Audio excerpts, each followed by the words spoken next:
First, though, students at the National University of Singapore who commit serious offences like voyeurism will be suspended for at least a year and be allowed to return only after they're certified by a medical professional. NUS will be rolling out harsher penalties for sexual misconduct offences or offenders and improving victim support after it accepted all recommendations made by a review committee, which conducted an online survey and engagement sessions with the NUS community. Lily Ying with more.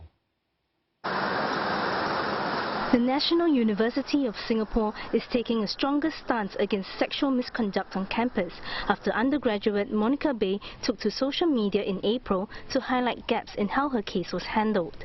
The review committee put forward 10 recommendations to the university, which include tougher penalties. It proposed a minimum 1-year suspension for offenders. According to a 28-page report available to students and staff, this could apply to a peeping Tom or someone who has taken upskirt photos if it involved a single incident. But the sanctions are harsher for repeat offenders. And offenders could be expelled in severe or aggravated cases where they caused fear of physical harm or circulated sexual information about a person, for instance. Offenders will also have a notation of disciplinary action on their transcript, though this can be removed 3 years after graduation if requested by the offender. The report added that based on an analysis of 25 cases over the last 3 years, all but one would receive tougher sanctions under this new framework, with 12 of the offenders expelled. Victims will also have a greater voice in the disciplinary process. For instance, they will be allowed to appeal against the board's decisions, a privilege previously only given to offenders. The committee also suggested setting an indicative timeline for the disciplinary process.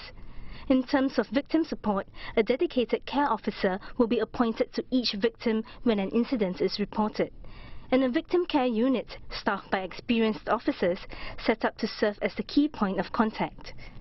Meanwhile, the Office of Student Affairs will provide support for offenders and ensure they are certified fit before they can return to campus after their suspension. The committee also supported the university's move to launch a compulsory module on consent in the next academic year, while it also approved of the university's move to increase security presence and CCTV coverage. It says there needs to be a culture of safety and mutual care. But when it comes to past disciplinary cases, those which had received a formal ruling from the disciplinary board and had sanctions meted out cannot be reopened. Finally, the committee recommended that the sanctions and support framework be reviewed every 2 years.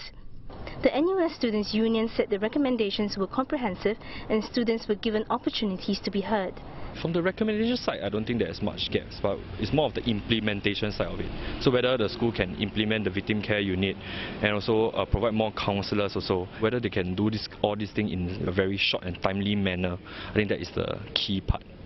But the students who took part in the engagement sessions felt that the committee could be more transparent on how it arrived at some of the recommendations, like the period of notation on the transcript. We are not sure, what exactly was the thinking behind it. I think it would be useful if the university holds a session to kind of talk about the thinking behind these decisions, so that students will feel more included in the entire process, rather than have our voices be heard but not really knowing how exactly our suggestions were taken into account. The university added that its president will be sharing more on its implementation plan in the coming days.